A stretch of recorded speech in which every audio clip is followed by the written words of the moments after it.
Cool. IT student here. Welcome, John.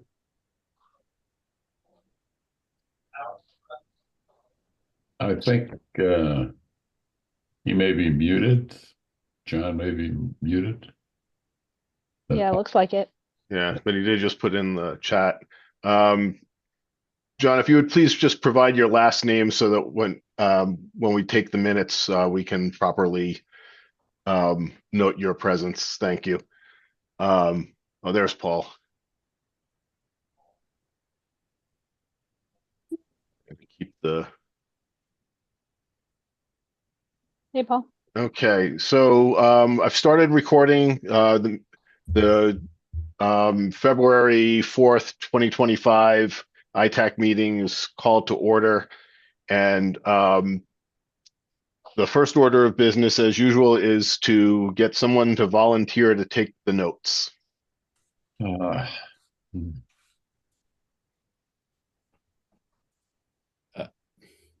I'll do it. I haven't done it for a while. Thank you, Dan. Just let me get an editor Yep. here.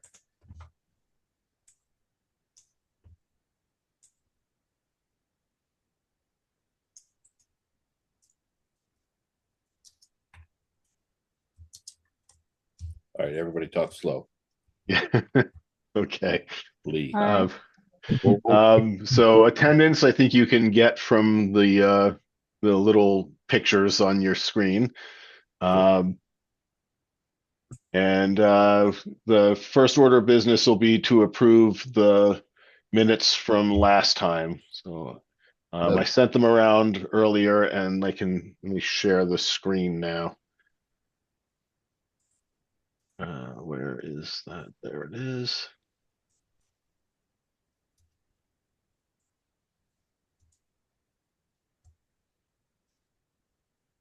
Okay, can you all see that window? Yep. Yeah, I got it. Is it zoomed in enough? I'm using Notepad here. I don't know. I can see it. Hey, and Dan and Dave, did you catch that? There we go. Yes. That John's last name is Meyer. Yes, thank you. Yep. Thanks.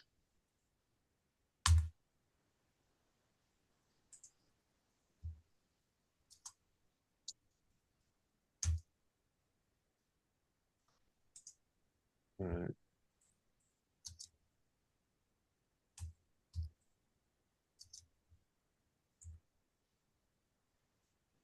Let me know if I need to keep scrolling.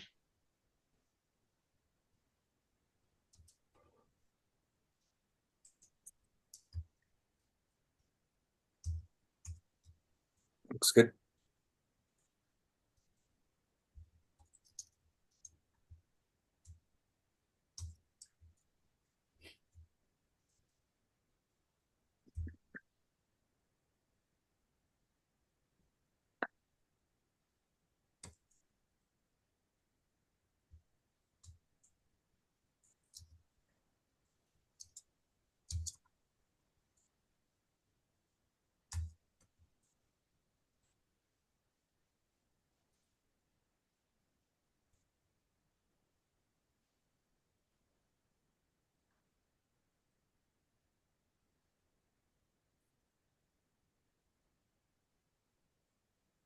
Any comments, corrections? Looks good to me. Just a question, I guess. Does Christopher prefer Christopher or Chris? He seems to answer to Chris when we speak to him, but I think his official thing on the town website, I think, says Christopher, if I remember right. Maybe. I'll validate that. How's about that? I don't want to do. I can't do it now with the screen share going on. I don't have enough screen space to open a new browser window unless somebody else wants to do that. I'm just wondering, actually, well, presenter, you have his full name up there. If maybe, I don't know what our protocol is normally, but maybe we should always use first and last names. So we do say Phil Lawrence, but we Oh should. yeah, that's a good idea. I've usually done that at least the first time. Hmm. And then for you and Jonathan Burge, always, so yeah, that's actually a very good idea. Let me, find the spots and fix them.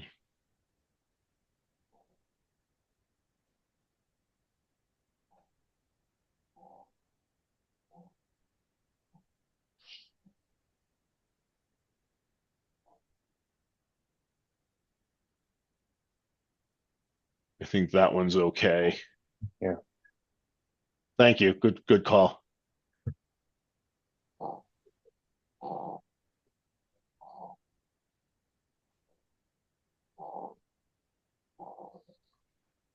Anything else? Make a motion to accept the minutes. Thank you, Jim. A second. Second. Dan, Aye. I say aye. Jonathan, Aye. Phil, Aye. Jim, Aye. Charles, Aye. Paul, Aye. Kristen. Aye. Thank you. It's unanimous. The minutes have been accepted. I will get them to town clerk in the next day or so. Who moved and who Oh, seconded? Jim moved and Charles seconded. Thank you.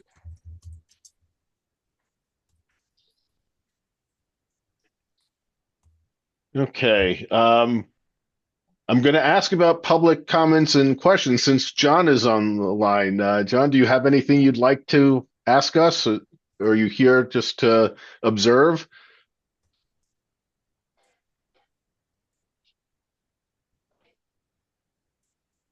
John, you're on mute.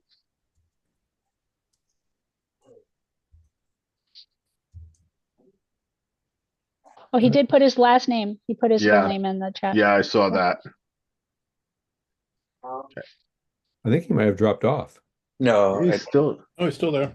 Still see him? I don't see. we can take that as probably no public comment. Yeah, we'll take that as no comment. Feel free to interrupt anytime, John, with any questions. We're part of Okay. it, so please feel free.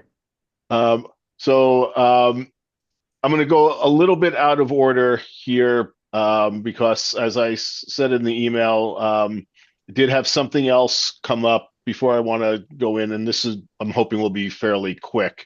And that is the annual report. I sent around for a comment. I don't know if you've had a chance to look at it. Let me bring it up here. There we go. Haven't seen it yet. Sorry. Yeah, no worries.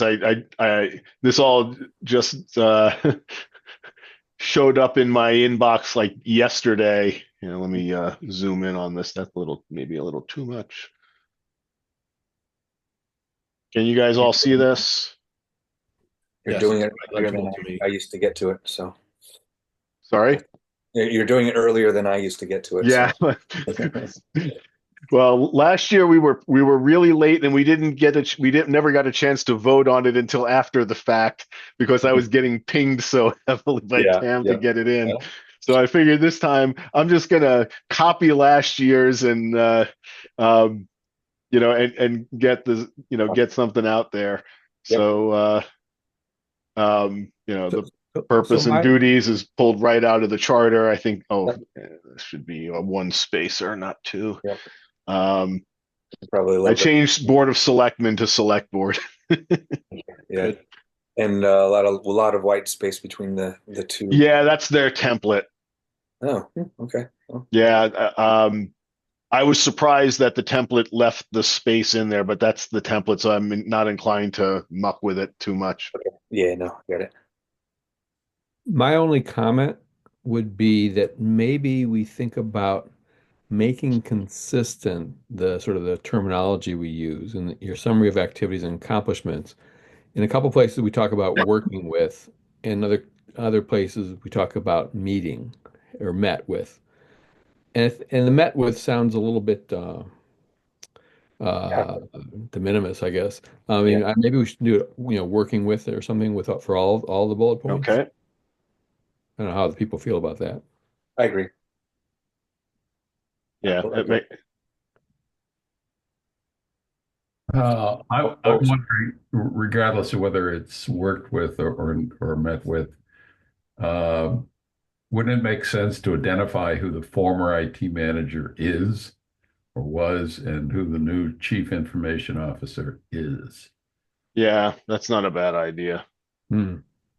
So it'd be in the second bullet, worked with Dave Petto, comma, the now former IT manager, comma, Comma. Probably count comma after manager. yeah.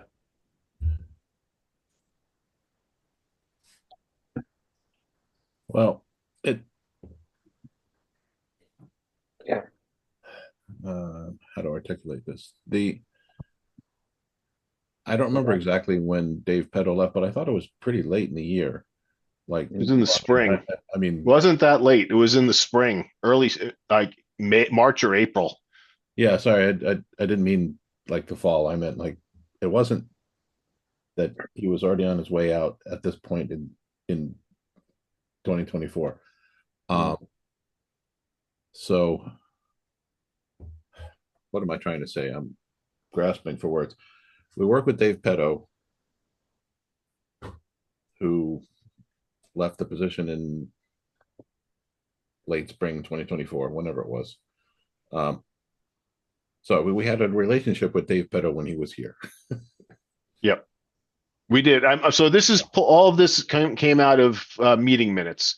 Okay. Because I met with Dave. I had a phone call with him in January, and he gave me. We had a bunch of questions that we listed. We were hoping to get him into a meeting, and that didn't happen. And so instead, I got on the phone with him. We exchanged a bunch of emails, and I reported on all that. Okay. And that was in January or February, actually right before he gave his notice. Of course, he didn't hint to me that he was giving notice at that time that I talked to him. Yeah. But I'm sure he must have been thinking about it at that point. Yeah. The idea that I'm having a hard time putting into words is that we worked with him as long as he was here, and then when he left, we immediately started working with the new founder. Well, I mean, I don't know how to say that there were, 5 months between or 6 months between Dave leaving and McClure coming on board. That I don't know how to put that in here. I don't think it's relevant really to our accomplishments. I may be worrying too much about a document that probably very few people will read. Right. Well, yes, we can guarantee 6 or 7 are going to read it because we're doing. Yeah. Isn't IT manager sort of a? That was his title. Yeah, I know. If it is, then the M and manager. Oh, yeah, capitalize the M. Thank you. Okay. And a comma after manager to Yeah. get that clause correct. Yep. Now, to sort of indicated continuity from Petto to McClure, should we somehow, some way inject in the third bullet that Chris McClure is, he's the new chief information officer, but he's in charge of managing the IT department. Yeah. Think that's necessary? It's not I mean, I feel like this is what we did. I don't think it's our place to define his job for him. I think he's actually called the Chief Innovation Officer in Belmont. Yes, Yeah. that's what I have here. But he functions, in addition to being the chief innovation officer, he is the IT manager as well. I think they just He actually has an assistant who probably is more in line with what Dave did. Really? Oh, yeah, I think We did. met the guy. I'm forgetting his name, Sam something, I think. We met him a few months ago. All right. So in other words, McClure actually has developed a new position, filled it. Correct. Somebody else is the IT manager at this point. Okay. But we're going to put his name in this bullet point too, correct? Whose name? Chris McClure. Yeah, I did. It's Okay. in Can you guys not see the changes I just made? I'm looking at I'm looking at the Word document you sent around, and not your. Easier for me to blow it up and see it on the screen. So, sorry. Yeah, no, I just added the names.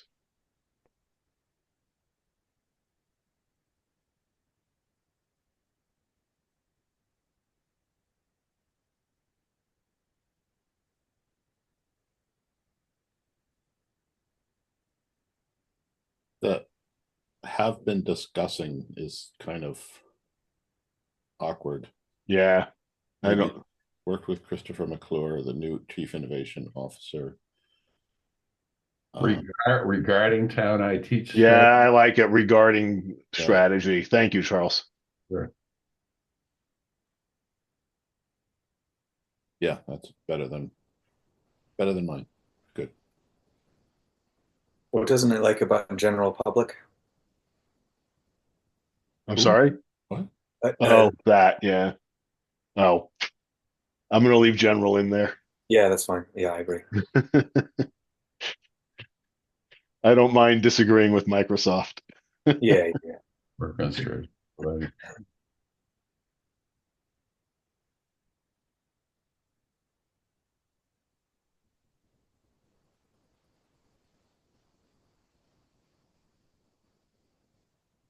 Looks good. Okay. Yeah. It's far less verbose than others that we've submitted, but I think that's fine. Looks fine to me. So can you scroll up just a little bit again? Because is the new light board, does it have a more formal name, or is that Yeah, you're right. I think it's municipal light board. okay? Thank you. Yeah, you're right. That's my next topic too. Oh, that's right. Yeah. Okay.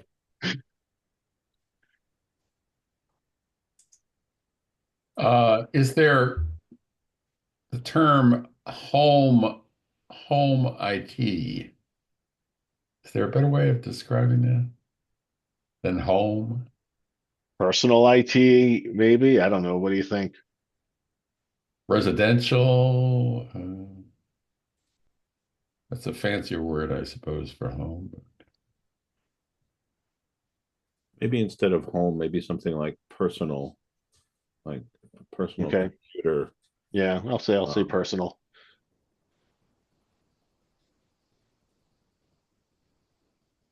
Yeah, that's looks better.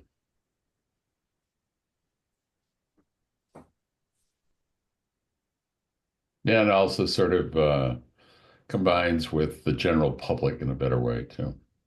Okay.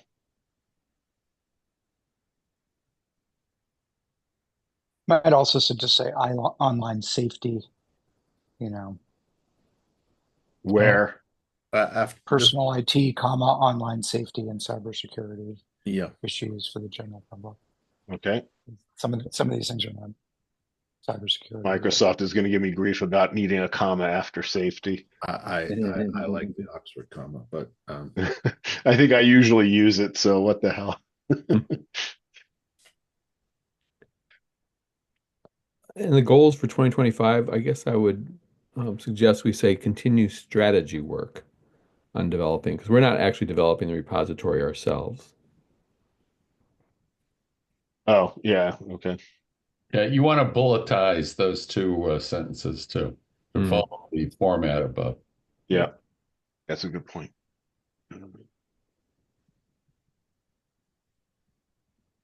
well, we may be discussing this later, but are we?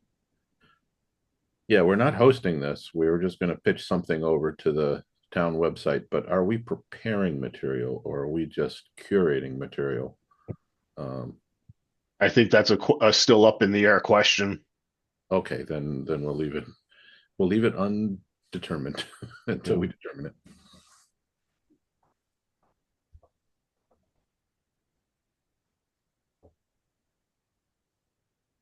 To see up top, do you want to under goals indicate that we're doing this at the pleasure of and for the select board or not?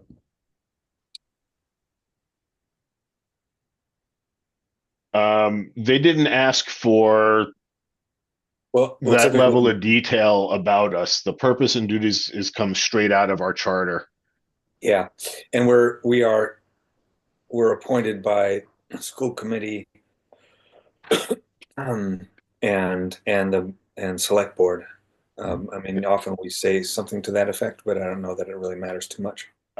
Yeah, I mean, they didn't ask for that here, right? I mean, I mean, I could put the whole charter in there. There's really Yeah, probably no reason not to, other than it's just extra words. I think this is fine.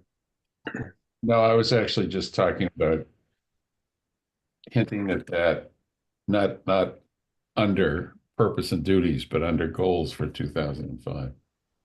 2025, I'm sorry. I see. Still think it's 2005. Yeah. So I guess I'm not following what you're getting at, Charles. I'm sorry. Well, and I think I'm sort of talking myself out of that suggestion. So, Okay. I mean, well, we indicated up above that we're doing this for the select board and commit various committees. We probably don't have to again say we're continuing strategic work for the select board, blah blah blah blah blah blah blah. Probably Right. don't do that. We don't cover all the various, we don't really go through our constituency here. And Yeah.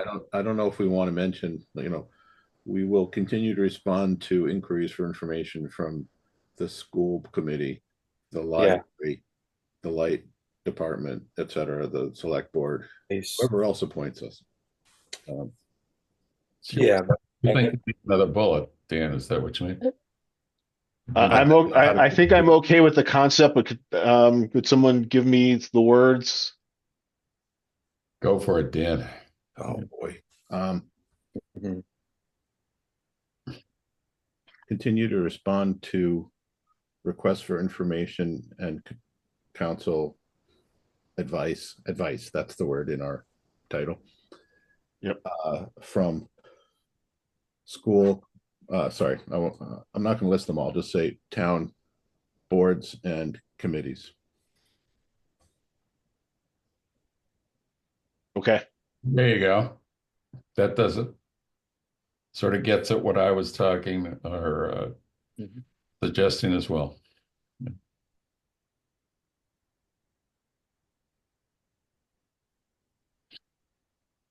Anything else? Not for me.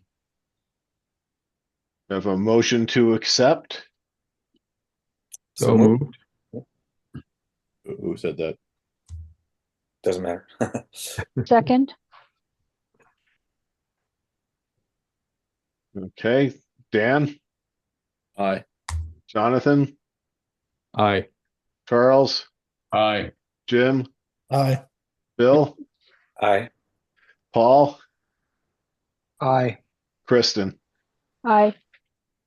All right, and I say aye, so the motion carries, the annual report's accepted, and I will send it on to Pam in the next day or so. Thanks, guys. Oh, good. We're cooking with gas. Thank you. Very good. This will be the earliest we get it. We've got it in that I can. Yeah. That's great. Well done. Okay, so the only other thing that I had is the last time we interacted with the municipal light board was last spring, when I got the feeling that they were no longer really so enthusiastic about going through the whole political rigmarole of rejiggering our charter so that they could appoint someone, when they were quite happy with having us just work with Robin, and I forget his boss's name now off the top of my head. And letting them know what's going on without them having to appoint anyone. And I think we agreed that we would go that route. And now it's 6 months later, maybe even a little bit more, and it's probably time to re-engage with Robin and see what's gone on in the last 6 months. I think it's probably even more than a year since we got that briefing from their MSSP, and I'm looking for someone to help with that. I've got some cycles, but I know Robin can sometimes be hard to tie down, and so I'm looking for somebody who'd be willing to, get together with him if I can't, and just chat with him,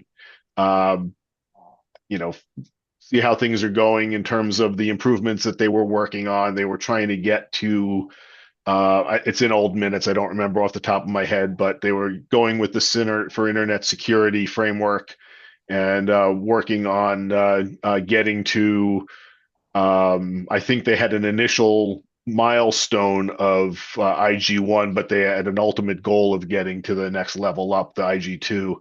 At least that's what I'm remembering off the top of my head. I'd have to look at notes to validate that. So anyway, that's my request, and I'm also looking for any other thoughts, beyond that. I also connected them with Dragos Security, who offered Right. them, access to their kind of private ISAC of small local utilities. I'm not sure. I know that, they didn't, they were going, I mean, Dragos was going to give them their software to use for free as well.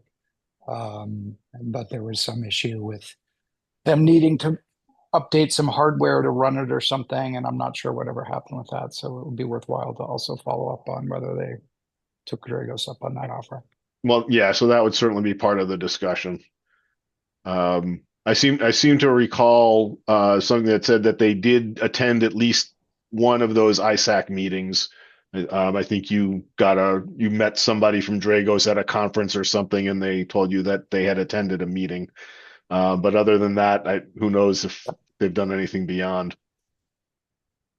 So, yeah. So anyway, I'm hoping to get at least one hand raised of someone who'd be willing to help me out with this, and then we can take it offline, come up with a set of questions that we'd I'm like happy to. to follow up with Robin and Whiteboard and just check in and see where things are going and try and get some kind of a re-engagement.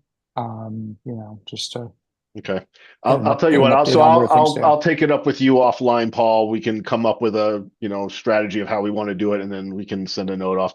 We don't have to make it a whole committee thing. That way we don't have to worry about quorums and all that kind of crap. And then we'll report back here.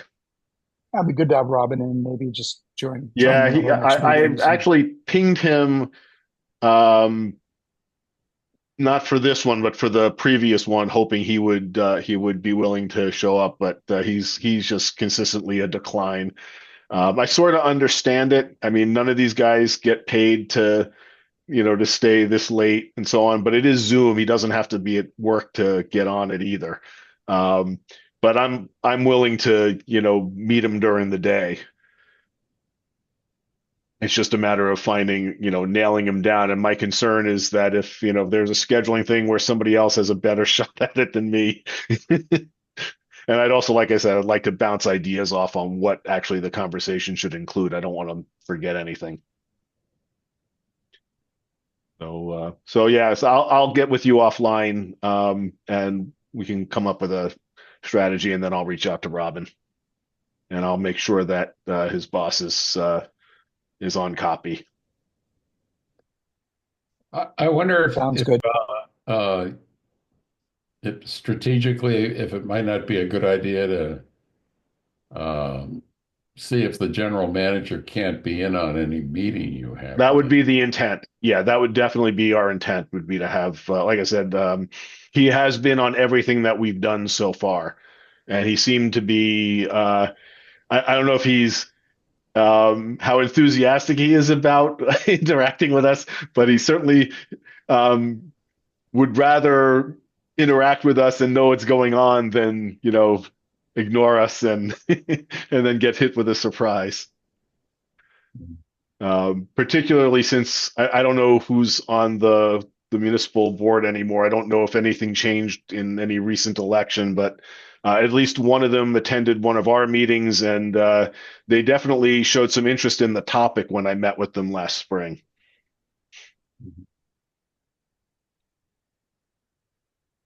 So okay, I think we've got that covered. Um, The next to last thing is any other discussion. Paul, I think you sent something around in email today that I didn't really look very closely at. What? Sorry. An email from me? You didn't look closely at it. No. No, I ran into Jim Siracusa and we were just chatting about kind of picking up on the work we've done in the past with him and the Belmont PD around cyber safety, and he said that he was very interested in working with us. We talked about kind of some of the online threats and scams, business email compromise and stuff like that. I mean, people kind of, inserting themselves into mortgage house sales and things like that. And, the stakes are really big now. And then all just the kind of lower level stuff that happens. So he said he's very open to it. He'd love to be a part of it. So I did think that we should maybe brainstorm some ideas for talks that we would like to do, and then I could happy to reach out to Jim and see about getting something scheduled, and we could probably do it at the senior center or the town hall or something like that. I'm going to throw one out there, and I would say um, something on, spear phishing or business email compromise would be good. I would also say the kind of hybrid scams, where it's both online and phone. Actually, my father got hit with one of these where he was on a website and something popped up and said, your computer's been infected. Call Microsoft at this number, and he calls that number. Yeah. Oh, hi, I'm a Microsoft employee. Blah blah blah. And they got him down buying Microsoft Corporation, uh, you know, Yeah. gift cards at CVS, to send to. I mean, it's fucking crazy, but Yeah, it's crazy. I've gotten texts like that where they put a bank logo on there and they're like, your Yep. account, call us now about your account or something like that. Yeah.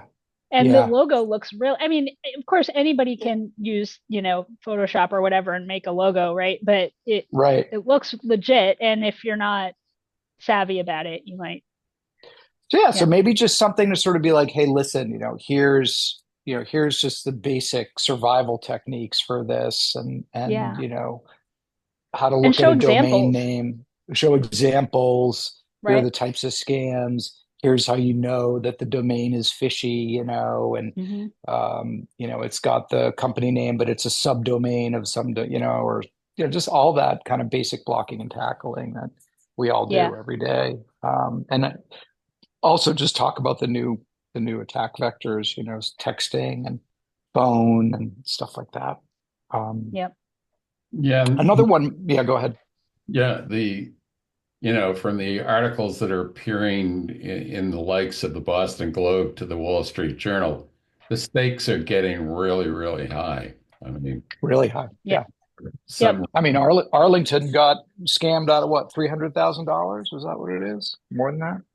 With yeah, their new high school in a business email compromise scam. that's right. And you Hmm. starting to read about people who have been scared into essentially turning over their entire retirement savings, high Yeah. six figures, you know. That is the other one, which is, yeah, or the kind of romance scams as well. That Where seems they like a call them, totally different topic. Yeah. yeah, that's a bit different, but maybe, still worth covering to some degree, I think.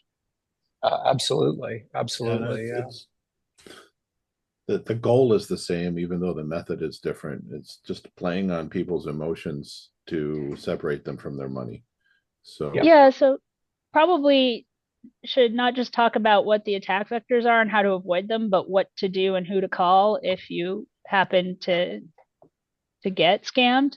yeah, I think the bad news right now is that the probability of ever recovering anything, even after Yeah, you properly report it, is very pretty small. small. Yeah. So Well, I the feel best like strategy. if you're Go ahead. aware of it quickly, you can. I mean, I was just talking to someone who, had this happen to them, and because they, or had a friend, it happened to a friend, and he kind of knew who to call at the banks and stuff like that, and they were able to recover a lot of the money, maybe not quite all Yeah. of it, but 80 or 90% of it. But Oh, that's got to be within hours of this Yeah, going yeah. down. Yeah. Yeah, Yeah, I can speak to that from my personal experience with my father's foundation. The second transfer, we actually clawed back about 80% because they don't drain the accounts as quickly as they used to because the banks are on alert for that. That automatically, screams fraud of, account was set up, you know, and then 2 weeks later, in that 2 weeks, all of a sudden there's this big pot of money there, and then they're trying to drain it really yeah, quickly. That's like automatically stopped and flagged as potential fraud. And so they start draining it slower, which means you have actually a couple of days even to on a report. And we were like, it was like no questions asked. We filed the claim with our bank. Our bank went to the other bank, and boom, we had that money back. They said, "Yeah, you flagged that as a fraudulent transaction." They don't even question it. It went right back. They had to do all sorts of reporting and stuff on the back end that we don't ever get to see, to law enforcement and whoever. But yeah, Did you can go ahead? did you were you asked to do this financial transfer via a wire transfer? Because my understanding is not that there's a preferred way to get defrauded, but if it is a wire transfer, the likelihood of your bank being able to claw back the money is higher, apparently, than if, of course, the money is withdrawn in cash. we're talking about a sum of money that nobody was going to be able to do in cash. It wasn't even, it was Okay. basically the foundation pretty much 100% does everything by check because we have a fairly secure checking process with the bank we use. The administrator actually has to punch in the checks into their system before she sends them out. So when they get cashed, they're checked against what she's entered, and if there's any mismatch, the checks don't get cleared. Um, so check washing doesn't work on them and stuff like that. It's one of the reasons we use that particular bank. I think I shouldn't be doing advertisements here, so I won't. The What happened was the people we donate to, the email was compromised, and somebody did a thread jacking. Right, they got right in the middle of the conversation and sent back a message saying, "Hey, we've changed our bank and we don't do checks anymore. Can you do a wire to here?" And unfortunately, she asked my father about it and not me. And my father's like, "Yeah, I guess it's okay." That's what did he know. And I found out about it when the beneficiary asked me, said, "Hey, we didn't get the last check." And I asked her about it. "Oh, I sent that. They asked us to wire it, and I did, and then I just did the second one the other day." And I'm like, "Call the cops, call the bank, see if we can stop it." And because I realized immediately what happened, and it's like, forward me all the emails and get me in touch with our IT guy and yada yada yada. And unfortunately, we didn't have cyber insurance at the time. Now we do. And she's taking phishing training. It's a one employee shop. So I have phishing training for like 5 people because that's the smallest package that they offer. I've been tempted to sign up for an email account with the business, but I have too many email accounts. So, because that's the only way to get it. So, Generally speaking, wire transfers will go through very quickly and will clear very quickly. In contrast to the ACH, which also is a bank-to-bank transfer, but ACH typically has a built-in, I think it's a 2 or 3 day lag to actually allow it to be clawed back. Right. yeah, So, and the I don't. choice. I suspect this was ACH, given that it was done with a routing number and all that. But I mean, I don't know enough banking to know the difference, to be honest with you. And what does ACH stand for, Jonathan? Automated clearinghouse. Yeah.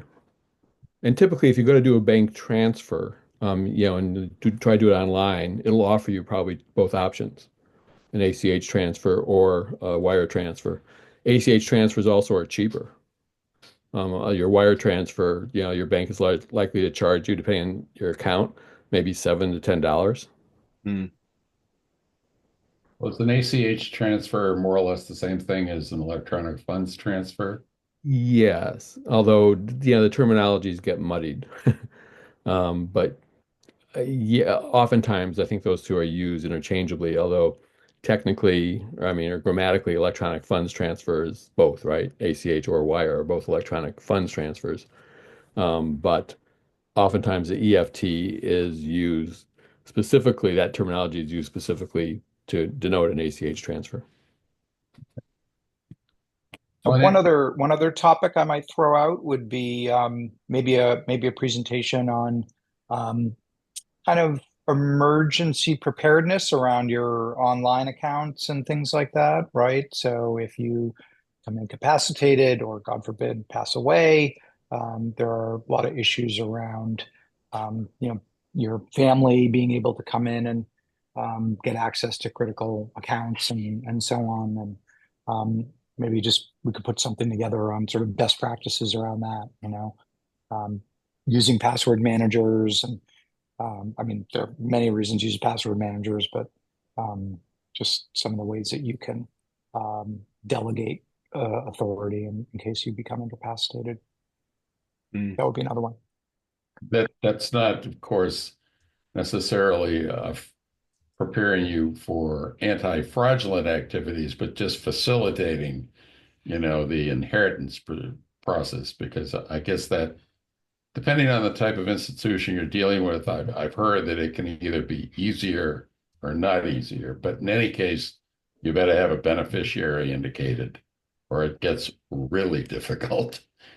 So it's somewhat related to Charles. There have been some cases that I've read about where when somebody passes away, if their executor is not quick enough to um, get a hold of the accounts, um, at least in some states like Massachusetts, you can get a copy of somebody's death certificate without being like an immediate family member. And so you can go Hmm. get a copy of the death, bad guy can get a copy of the death certificate and then start applying to take over accounts.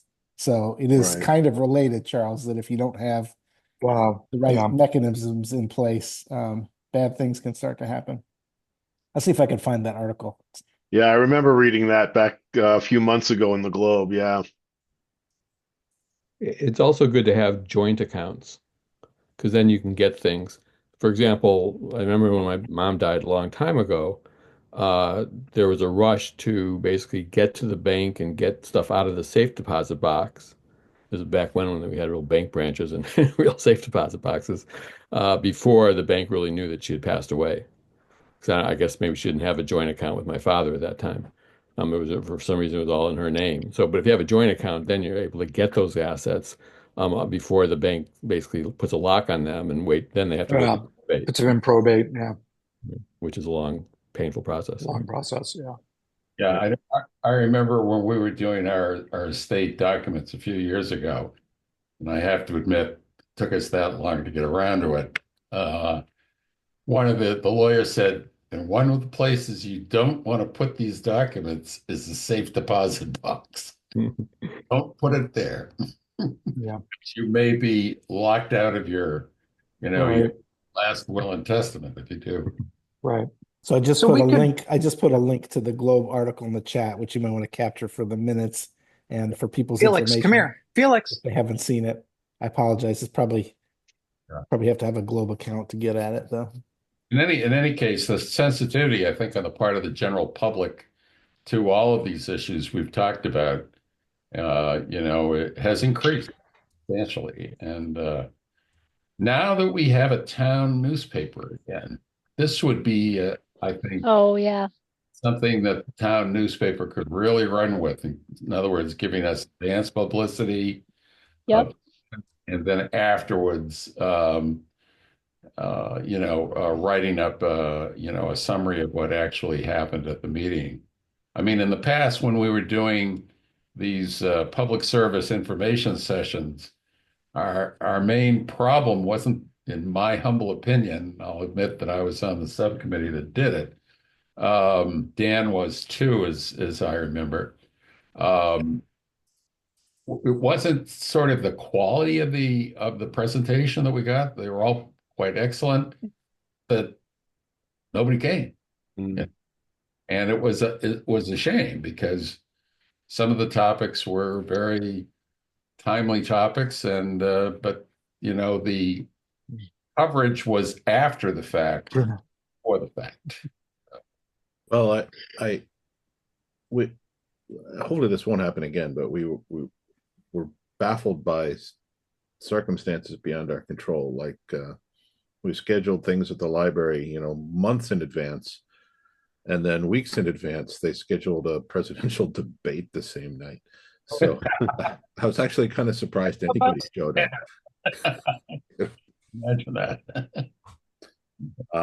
Back when people paid attention to those sorts of things. But I thought I throw one more idea out. Go ahead. Smart home stuff. Smartphone, what? Yeah, kind of the loves sort of all the smart appliances and stuff people are getting. Best Buy, their refrigerator's got a IP address and an internet connection, or dishwasher. Internet of Things. Internet of Things, right? Of course, yep. Internet of abilities, yes. Is some responsibilities to go along with that, and some risk awareness that needs to go along with that, both around cybersecurity, but also device integrity, device lifespan, stuff like that. So that might be another one where we talk about here's the future. Here's all your stuff's going to be smart and internet connected, but there are some things you need to be aware of, including things like software support and stuff like that. Yeah, there we go. All right. Yeah. Yeah, I think it's the King Charles Cavalier episode of IT Advisor. Sorry, yeah, she's decided it's bedtime and she's really mad at me for not paying attention to her schedule. So this might be what you're alluding to, Paul, or one of the aspects of it, but one of the issues with a lot of IoT devices is that the providers go out of business or just decide to yank support for something, and all of a sudden you get a brick. That's right. So I did a panel at DEF CON on this, Bricked and Abandoned, the most recent DEF CON, and I'm actually working with on some draft template legislation to kind of address issues like this. So require manufacturers to disclose software support, plans in advance, have some kind of graceful handoff when they walk away from software support, because the reality is these devices are becoming end of life, but they're staying online, and Chinese APT actors are all over it. Like, they're compromising these things and they're using them for password spraying attacks, denial of service attacks, you name it. Yeah. It's also having bought a smart TV recently. I wished I could buy a dumb TV, but the amount of information that was available as to like security updates and things like that, like it would be nice if there was some kind of disclosure requirements that basically covered like what they're going to do and how often they're going to do it. Also, that's right. And there is no requirement on manufacturers. You could literally buy a product today and you could take it home, and tomorrow they could be like, yeah, we're end of life in the software, we're cutting off support. There's nothing. So the other thing might be kind of how to the other conversation, somewhat related, might be kind of privacy focused too, and just kind of getting people to understand how some smart TVs are darn cheap, but part of that is that you're kind of the product for a lot of these firms. Same, cars definitely, the amount of data they're collecting is huge. And maybe just like it's not necessarily going to be a talk with a lot of specific to-dos out of it, but maybe just a general, like, hey, just be aware, like, of this kind of surveillance economy and what that means practically for you. I have the subtitle for that one already, which is why you should be concerned about TikTok. Yeah. Yeah, for sure. there's an awful lot of these Yeah. things. Or Bruce Schneier's book Data and Goliath, right? Yeah. Yep. Yeah, that's right. That's right. No, it's been true for as long as we've had smart appliances. You know, your thermostat knows when you're home and when you're awake. And if that doesn't bother you, I don't know what does. I mean, Yeah, we're about to start Why a I don't kitchen have one of those. renovation, and I have no interest in internet connected appliances for my new kitchen. Yeah. No interest whatsoever. I'm trying to avoid it. but it's hard to avoid. You have to work at it. That's the question. Well, you can always not connect them. I Yeah. mean, we have the washer and dryer that has the option, but if I don't plug in the Wi-Fi password, they got nobody to talk to. Right. Right. I mean, I have a hard time believing they're sticking a, like their own cellular device in there to go outside of my control. No, no. And I mean, I think there was some data on like the percentage of people with like smart washing machines who are actually using the internet connectivity features is really, really low. It doesn't make sense for I mean, it. I mean, you even read the thing and it's Yeah. like, yeah, okay, so I can pull up an app and turn on the wash like from far away, like, but I can't load the damn thing from far away. So what's the Right. point? yeah, what's the point? Right. Right. Well, Now, when they've got a robot that will do it for you. Well, then That's I something still don't different. need I still won't need the washing machine. I'll just have the robot push the buttons. Yeah, exactly. well, the So yeah, first maybe something generation- about that, and talk about firmware updates, and like here's how to keep the stuff that's on here's to know what's deployed in Yeah. your home. That's one thing, and then how to keep it updated and stuff like that. I forget, did somebody mention like how to lock down your own home internet and stuff like that? Is that Yeah. part of it? Yeah. Okay. Yeah, for sure. Yeah. So those are all great topics, but I think there's too many of them. So if we're going to do something, we probably ought to settle on. Well, I'm thinking like a whole year there, dude. That's like a year and a half Yeah, worth yeah. of talks. And- Yeah. Right. Yeah. Yeah, if we do something quarterly or something like that, maybe. So I the think last, the low hanging fruit is probably the cyber security, scams and phishing attacks and stuff like that. I feel like we'd get good response to that, and it's obviously incredibly timely. There's just a lot going on all the time. so the last time we talked about this, I think we generally agreed that the best way to go about it would be to have a couple of people go off and effectively do it on their own rather than do it as specific ITAC activity, because if we do that, we get caught up in OML issues every time we want to, developing the class, the coursework has to be done in open meeting or whatever, if you set up formal subcommittees and things like that. So I'm not sure, for the purposes of an outcome of this meeting, I think the idea really would be for some subgroup of this to go off on their own and just put it together and present it as something. I mean, if anything we would do as from an ITAC perspective, perhaps they would just come in and say, hey, we would like ITAC to endorse this or something, and we can do that in an open meeting.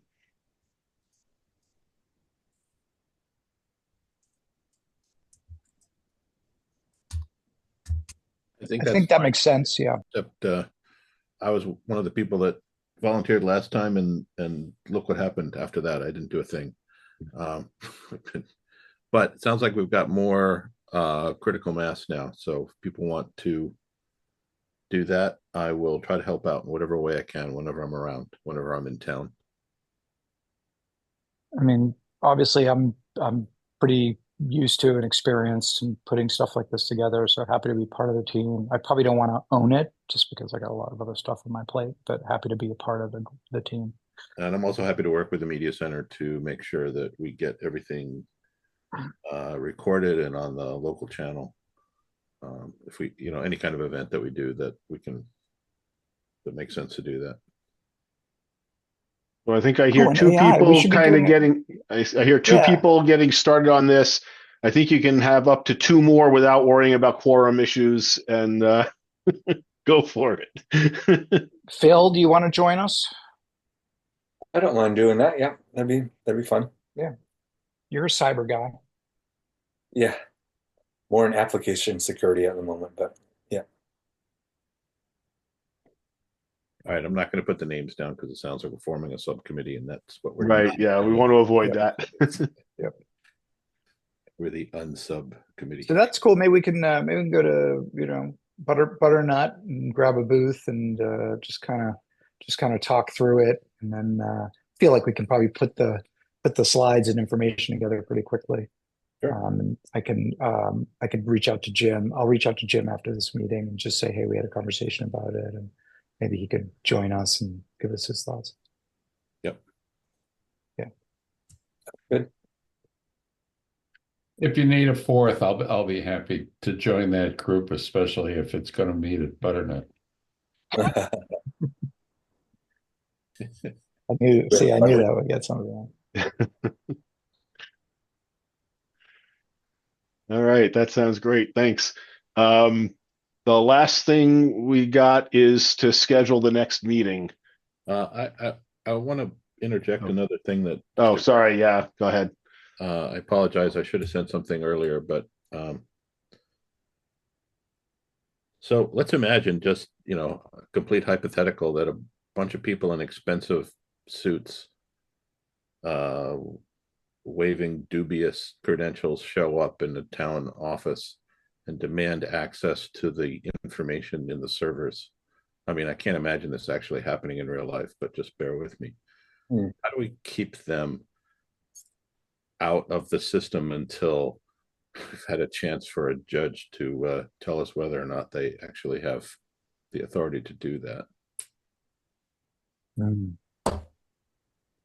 I've heard of organizations that have a waiting room, and they I mean, recently it's been, you know, the kind of thing that they're counseled on. You tell them, thank you very much for coming. We'll be right with you. You put them in the waiting room, and you have you know, legal counsel at the ready to be the first to greet them. And you know, as a protocol, I've just recently encountered people who are in that situation, and that's the training that they're providing to their personnel. So, but I don't know if there's anything formal nowadays around that we, I mean, we certainly, there are agencies that are more sensitive than our IT department that are developing these protocols, and maybe there are some you know, some things that we can do to learn from them. I don't know, but it's a very good question. I hadn't thought about it in terms of the town, but certainly that could easily come, that's something that occurs. Yeah, and I think we're seeing yeah, I don't think anyone would have thought of this a couple of weeks ago, but now we're seeing a precedent of, you know, I want the data, I'm going to get it, and there has to be some sort of check on that. Yeah, and there's, you know, there are a lot of impersonation of ICE and other agencies that are going on right now.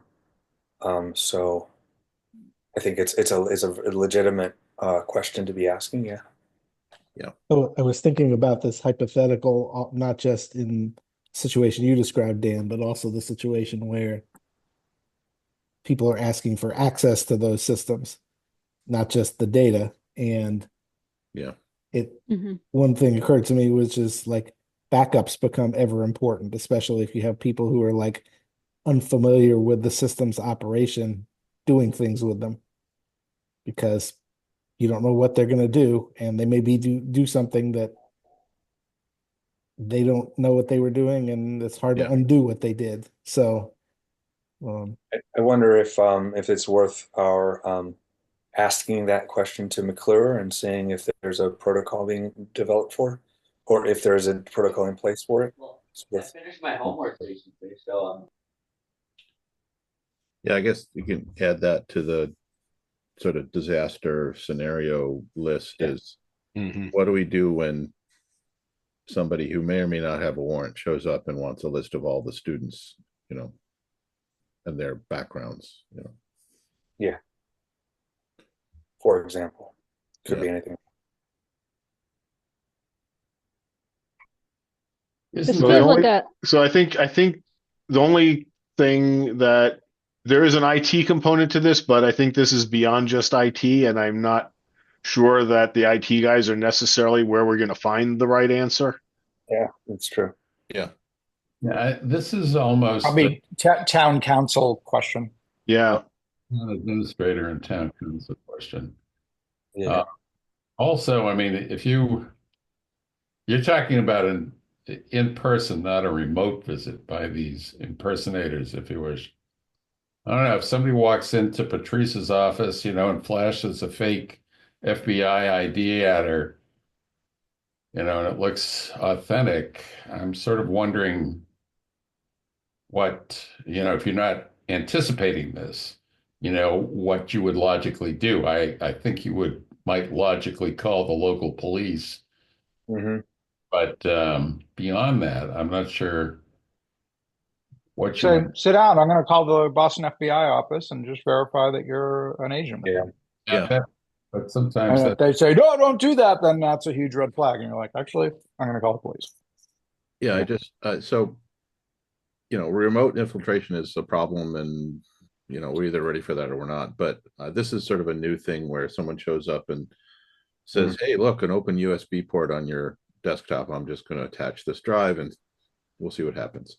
And and they're getting away with it, and that's very problematic. So, because if you can put a USB drive, if you can attach a USB device, you basically own the computer, Mhm. as we know. And then things can get bad from there. Yeah. actually, you watch enough TV shows, you can see people doing this as part of the plot, actually.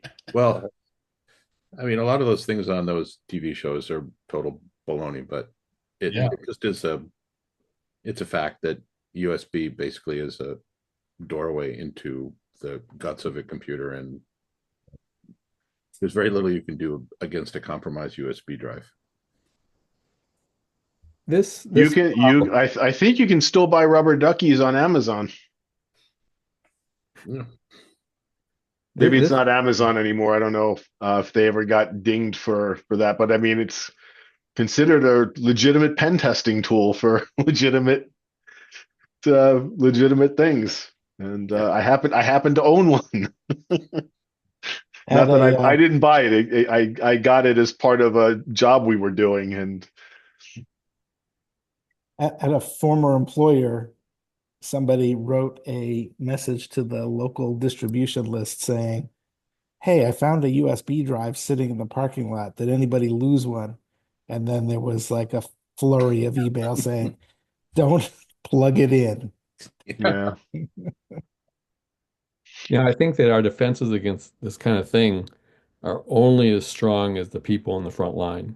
Yeah. And when you get an FBI badge, or whether it's a fake or not, flashed at you, I'm sure that the response is more visceral than logical. And I would think that maybe the best way to help sort of strengthen our resources here would be tabletop exercises where people are actually put in the scenario and they have to sort of role play and get them comfortable with playing the role.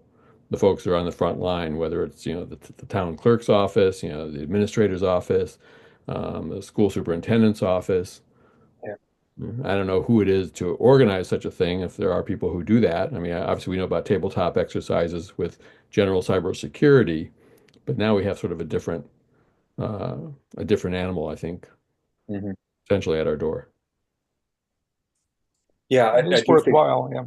I do think it's worth asking whether we do have uh, training around that scenario to, well, I don't know. Is that McClure who be might Well, IT perspective? so yeah, I think we would want to start with Chris because he's inherited the incident response plan, which was certainly focused on IT, but was not intended to ultimately be limited to it in the grand scheme of things.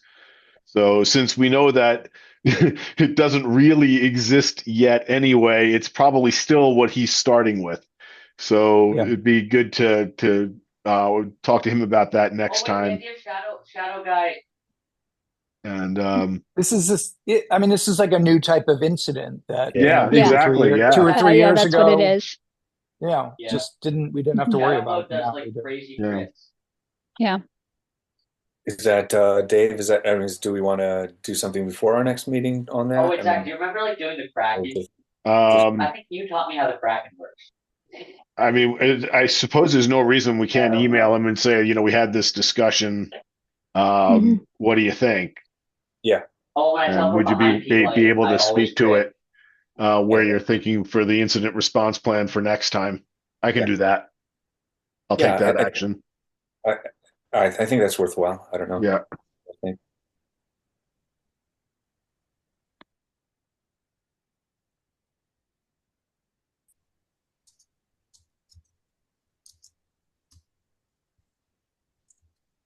Mhm.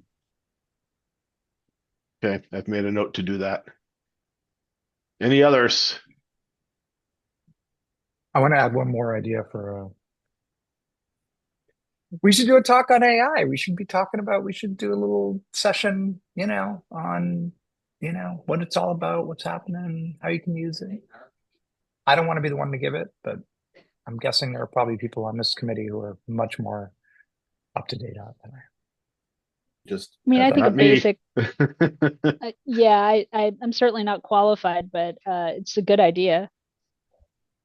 It's a good Okay. topic. If it's not one of us, we could probably find somebody in town who could speak to it in Yeah. more detail. I mean, Yeah, I've sure. fired up Chat GPT maybe twice and was sufficiently unimpressed with what I was doing with it that I just haven't bothered to go back. And I've turned off all the Google AI crap on my Pixel because I found it got in my I way. think I briefly read I mean, It was constantly like spamming me with offers to do shit for me. And I'm like, I don't want this. I just want a phone, damn it. That plays games. are we using it right now for this meeting? We're Zoom using the has- AI. We're using Yeah. the Zoom summarizer. Yeah, Yeah. I do have that enabled. We're using one at work in WebEx. At least I think and I have it enabled. not I'm pretty bad. sure I did. Yeah. Yeah, they're good at It's certain pretty things. amazing. Yeah. I'm I a mean, big I wrote fan. I wrote a whole and for work, I wrote a whole dummies book on software supply chain security, and then use that Google Notebook AI. Hey, just turn this into a podcast, and it's I mean, so I just uploaded the PDF and was like, just make an audio version, and it was a podcast with two people talking conversationally about what was in the book, and it's it wasn't perfect, but it was pretty good. Mm-hmm. I was like, man, that's great. In Right. 3 minutes. I mean, Yeah. Yeah. I think honestly, there's only a couple of really basic points that you'd want a general public audience to really take away from a talk like that, though, right? About how important Yeah. training is.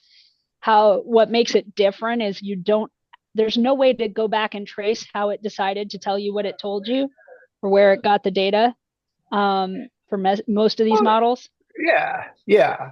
And also Yeah. how you could use, as a community member, how you might want to use it. Hey, Sure, some of you might sure. have anxiety lot of about things. writing letters, and Mhm. ChatGPT can write you a beautiful letter, and you Yeah. For a lot of yeah. things, it's harmless, but I wouldn't want Yeah. it necessarily deciding how to respond to an emergency for me, right? Anything where something important is on the line, I don't know, Yeah, right? for sure. Yeah. Yeah. So anyway, that's my other Yep. idea. Put it on the Cool. list of ideas. Yeah, the major weakness that I've seen with these systems is that they hardly ever say something like I'm not sure. Right. Mhm. And so they'll No. they'll hallucinate an answer. I see this because we some of our AIs are suggesting here's how to solve this technical problem, and they they're usually very wrong, but very confident. Mhm. They'll say, press this button and press that button. I'm like, those buttons don't exist. Just but it's utterly Well, because it's confident. engineered to kind of please you, right? Like, Yeah. can I come up with an answer that scans properly and that Dan will read and be like, yeah, that sounds right. Like that's literally all it cares about. It doesn't care about whether it's true or not. It all sounds plausible until you start. Yeah. I've asked for sources and it makes up links and you follow these. No, that's not real. That's not a thing. Didn't exist. Yeah, is this the link to the source, or is this something not suitable for work? It's up to you to decide whether you want to take the risk to check these sources or get a visit from HR. Yeah. I have found it very useful for like summarizing stuff, like you can give it an article and be like, hey, could you just give me a 5 bullet point summary of this article? It's usually quite accurate, and that type of thing can be very time saving. Yeah, but easily. Yeah, I've heard there's a problem that some people are running into now where they're scraping, when they scrape all this stuff to train the models, they're starting to scrape up AI generated stuff. Yep. So, so it's reinforcing the bad answers that. Well, pretty soon it'll be hard to find a picture of someone that doesn't have 7 fingers. Right. Yeah. Yeah. I just find it very useful as a high-powered search engine, where I can find a lot of things by Google myself. If I use ChatGPT, I get a very, if I'm looking for, like today, for example, I was just asking about the best material to use for an outdoor bolt. And it gave me a very nice summary of the different materials, pros and cons. And it was just all there. And just, within, again, it's so fast that it just saved me a lot. It saved me probably 10 minutes. Yeah. Of like finding an article and reading through it and like, oh, here's the information I'm looking for. Right. Yeah. And then you can always validate afterwards. Exactly. Yeah. Some stuff, sounds a little bit squirrely, so you can dismiss that. But the other issue with this stuff though is that, it remembers, and if you're not careful, your personal, in terms of personal privacy, this is another vector for your personal privacy to public public information. So. And another talking point for our I discussion. I had to scold a client who happens to be a DoD employee for using ChatGPT as kind of a joke to try to generate a first draft of a document that we needed to write. And I was like, well, you've just put out on the interwebs that that you were doing this, and it's supposed to be sensitive until till we're ready to, start the bidding process. And, at that point it becomes an open document, but now there's some stuff out there that maybe somebody's going to get a hint and yada, yada, yada. We really don't want to use this tool for that purpose. Yeah. Yeah. And besides accidental disclosure, sometimes, what Kristen was mentioning before, the AI powered catfishing is getting frighteningly good. And it basically interrogates you and learns things about you that you would never want to reveal, that can be used by other scammers to attack you later. Where did I see that? I think it was probably in Wired or something like that a couple months ago.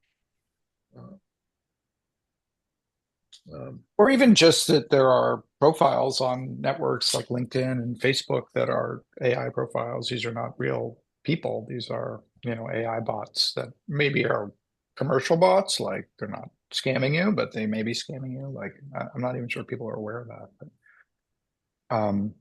But it's really interesting. The AI generated messaging has made LinkedIn almost useless to me. Yeah. The sheer volume of AI generated messages that I get now.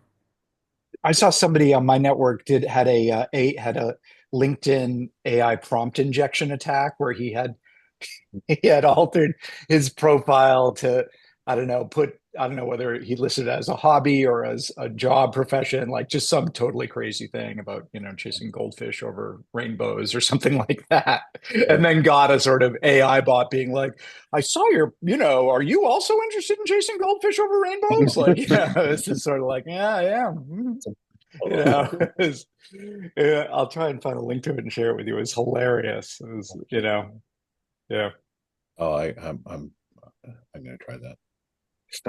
Because I get a lot of that stuff from LinkedIn too. They purport to be, headhunters or recruiters, but they're not human. Whatever. I'll try and find it. They find keywords in my profile and find some job in, Bangladesh. Yeah. Yes. We're getting pretty close to 9 o'clock. Do we have anything else before we go for the next meeting? I don't think so. We've kind of been doing the first Tuesday, but next month that doesn't really work so good for me. And I'm probably traveling the second week. At the risk that my travels might get changed to the third week, but I'm pretty confident that's not going to happen at this point. I'm about 85 to 90% confident. Does Tuesday the 18th work? I know Tuesdays seem to have been better than Thursdays. Yeah, that's fine. That works for me. Right. Tuesdays really is better. I thank you for shifting it, because honestly, Will's on tournament team for karate this spring, and we're just at the dojo all the time on the end of the week. Works for me. Okay. Yeah. Cool. What dojo, Kristen? He has a black belt at Craig's Kempo Karate in Watertown. That's where my daughter Ruby got her black belt. Oh, really? Oh, She was on tournament team too. In fact, if you go there's a picture of Sensei Craig with the team kind of circled around him. And first of all, I took that picture. Second of all, my daughter's in that group. Oh, that's awesome. I'm going to look for that now. Yeah. All right. We're all set for Tuesday, March 18th at 7:30. And I guess with that, a motion to adjourn. So moved. Second. Second. Okay. All in favor? I'm not going to go around the room. Aye. All right. Thanks, everybody. Okay, have a good night, everybody. Have a good Welcome. night. Thank you for attending, John.